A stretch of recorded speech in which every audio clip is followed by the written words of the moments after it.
ઘરની અંદર શ્રીફળ રાખવાથી તમને આ 3 ચમત્કારિક લાભો થઈ શકે છે. નમસ્કાર દર્શક મિત્રો, ખબર છે .com પરથી હું દ્રષ્ટિ આપ સૌનું સ્વાગત કરું છું. દર્શક મિત્રો, શ્રીફળ કોણ નથી જાણતું? હિન્દુ શાસ્ત્રોની અંદર શ્રીફળને ખૂબ માન્યતા આપવામાં આવી છે. હિન્દુ શાસ્ત્રો અનુસાર કોઈ પણ પ્રસંગ હોય, શ્રીફળ વગર અધૂરા જ રહે છે. દેવી દેવતાઓને પ્રસન્ન કરવા માટે પણ શ્રીફળ ખૂબ જરૂરી છે. તો જો શ્રીફળનું ઝાડ ઘરની અંદર રાખવામાં આવે તો એનાથી ચમત્કારિક ફાયદા થઈ શકે છે. આ ફાયદા તમે જાણશો તો તમે પણ ચોંકી જશો. તો હિન્દુ ધર્મમાં નાના નારિયેળ એટલે કે એના ઝાડને વિશેષ મહત્વ આપ્યું છે. પૂજાથી લઈને હવન હોય તો તમામ ધાર્મિક કાર્યોમાં એનો ઉપયોગ તો થાય જ છે. હવે આપણે વાત કરી રહ્યા છે મિત્રો મિની નારિયેળ. તો આપણે જોઈએ તો આ મિની નારિયેળ જેનું કદ હોય એ સામાન્ય નારિયેળ કરતા ઓછું હોય છે. હવે આ જ કારણ છે કે એને મિની નારિયેળ કહેવાય છે.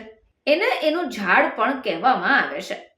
હવે આપણે જ્યારે પણ શ્રીફળ જોઈએ છે તો એ શ્રીફળ કાં તો છોડેલું હોય કાં તો આખું હોય, પરંતુ આ રીતે લઘુ નારિયેળ પણ હોય છે. વાસ્તવમાં એવું માનવામાં આવે છે કે જ્યારે ભગવાન વિષ્ણુ પૃથ્વી પર અવતર્યા હતા ત્યારે તેઓ પોતાની સાથે 3 વસ્તુઓ લઈને આવ્યા હતા.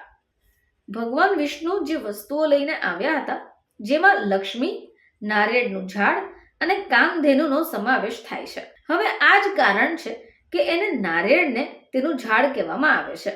હવે હિન્દુ ધર્મ સાથે જોડાયેલી ધાર્મિક માન્યતાઓની વાત કરીએ. હવે આ માન્યતાઓ અનુસાર શ્રી એટલે લક્ષ્મી, એટલે કે લક્ષ્મી અને વિષ્ણુનું ફળ. હવે એવું માનવામાં આવે છે કે જે ઘરમાં તેનું ઝાડ રાખવામાં આવે છે ત્યાં દેવી લક્ષ્મીનો વાસ તો હંમેશા રહે જ છે. જે ઘરની અંદર આવા નારિયેળનું ઝાડ રહે ત્યાં સભ્યો પણ ખુશ રહે છે અને તેમના ખિસ્સાઓ પણ પૈસાથી ભરેલા રહે છે.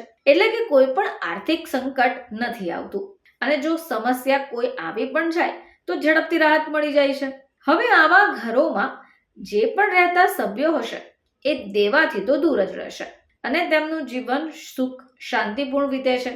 તો ઘરની અંદર શ્રીફળ રાખવાથી તમને આ 3 ચમત્કારિક લાભો થઈ શકે છે. કારણ કે શ્રી વિષ્ણુ પોતે જ્યારે પૃથ્વી પર અવતર્યા હતા ત્યારે તેઓ સાથે શ્રીફળ લઈને અવતર્યા હતા. એટલે જ તો તેને શુભ પ્રસંગોમાં આગળ રાખવામાં આવે છે. ફરીથી તમારી સમક્ષ હાજર થઈશું. ત્યાં સુધી જોતા રહેજો ખબર છે .com.